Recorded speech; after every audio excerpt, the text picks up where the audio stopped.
Oh, hi. I didn't see you there. Hey everybody, welcome back. Hope you're all having a wonderful day today. So this week I thought I would make a quick video just sharing some exercises. And this set of exercises, they're super simple.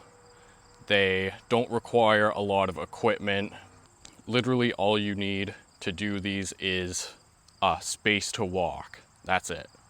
And they're very challenging.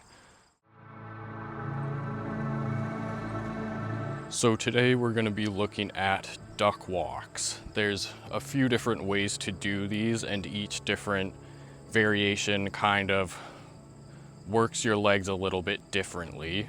The first variation I'm going to show you, just squat down as low as you can, and ideally we're looking for your hips below your knees or pretty close to it. If you can't get down that far, just go as deep as you can and keep working on the depth. You should have no problem getting there eventually. We'll put one foot forward and we'll just walk pretty naturally, except with the exception of you're obviously much lower down to the ground. So I'll show that for you one more time. And you could even squat down kind of in a kickstand position like this with one foot prepped to start walking if you find it difficult to get into the full deep squat position. So just walk. This is it doesn't look too challenging, but it really is.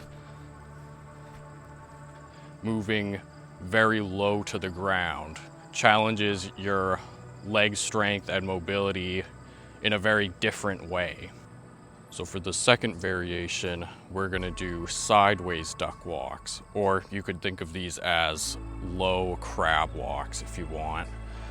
So we're gonna squat down nice and deep once again. We're going to shift our weight onto the back leg while we extend whichever leg is gonna be moving us forward, just like that. Then shift your weight onto the front leg and bring that back leg back in. And that's how you're going to be doing these.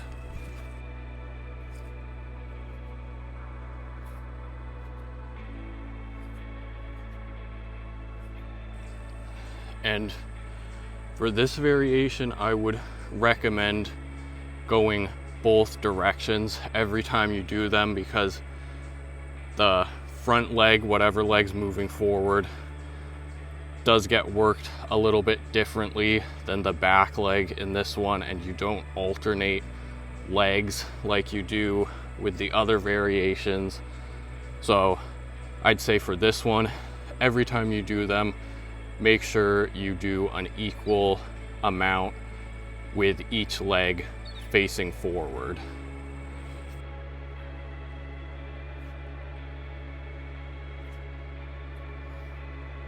So for this next variation, this time when we get low, we're going to kind of sweep one foot forward, and then we're going to sweep the next foot forward. So you're kind of sweeping your back foot forward at like a 45-degree angle.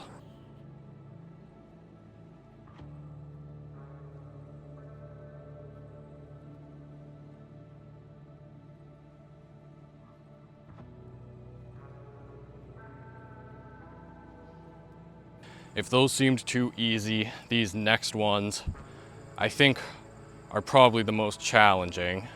All you do is you go backwards. So let's say I just walked a little distance on just the first variation I showed you.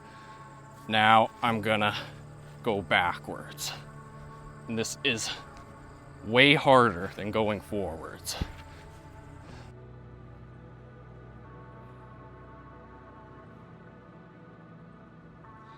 In my opinion, this variation is definitely the most challenging.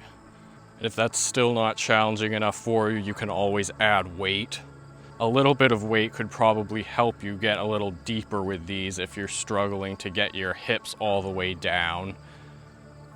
Just don't add too much weight.